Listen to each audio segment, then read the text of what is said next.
కాంగ్రెస్ అధికారంలోకి వచ్చిన తర్వాత అక్కడ జరుగుతున్న పరిణామాల నేపథ్యంలో కొంతమంది అధికారులు ఆఫీసుల నుంచి ఫైల్స్ మాయం చేసిందని టీవీలలో పేపర్లలో పెద్ద ఎత్తున వచ్చింది.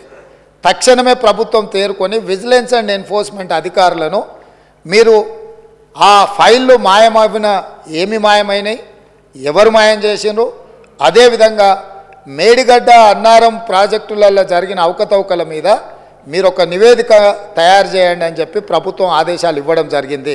సాగునీటి పారుదల శాఖ మంత్రి ఉత్తమ్ కుమార్ రెడ్డి గారు సూచన మేరకు ఈ ఆదేశాలు ఇచ్చినాం.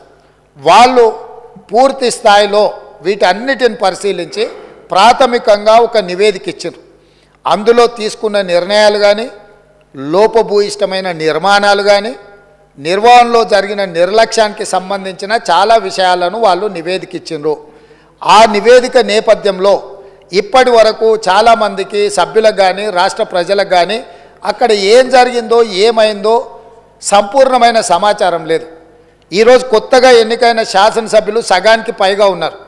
కొంతమంది సీనియర్లు ఉన్న ఈ ప్రాజెక్టులు నిర్వహణ పట్ల వాళ్ళకి ఏ మేరకు దాని మీద పట్టుందో మాకు తెలియదు.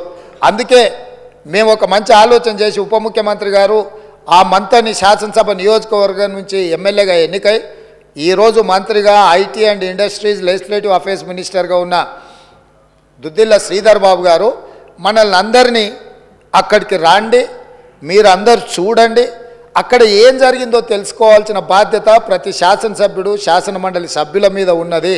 రేపు ఈ సభలో జరగబోయే చర్చలో కల్లారా చూసి ఇచ్చిన నివేదికల మీద మనం చర్చ చేపట్టాలి అని చెప్పి వారు సూచన చేసిండ్రు.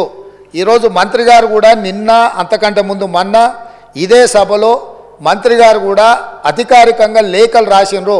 ఇంక్లూడింగ్ ప్రధాన ప్రతిపక్ష నాయకుడు కల్వకుంట్ల చంద్రశేఖరరావు గారికి, అదేవిధంగా భారతీయ జనతా పార్టీకి, ఎంఐఎంకు, సిపిఐ సభాపక్షాలకు అందరికీ కూడా ఉత్తమ్ కుమార్ రెడ్డి గారు లేఖ రాసి ఈరోజు 10 గంటలకు సభా సమావేశాన్ని ఏర్పాటు చేసుకొని దీని మీద ఆహ్వానం పలికి ఆ తర్వాత మనము అక్కడికి బయలుదేరదామని చెప్పడం జరిగింది అధ్యక్ష.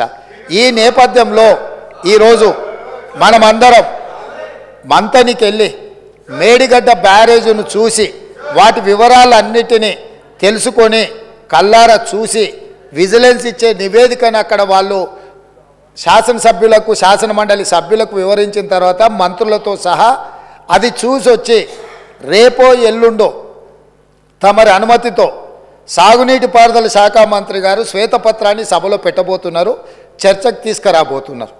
ఆ రోజు వీళ్ళందరూ చర్చించడానికి సభ్యులందరూ కూడా ఈ వాస్తవాలను చూసి ఈ వాస్తవాల నేపథ్యంలో చర్చ జరగడానికి అవగాహనతో కూడుకున్న చర్చ తెలంగాణ సమాజానికి తెలంగాణ రైతాంగానికి మేలు జరగాలి.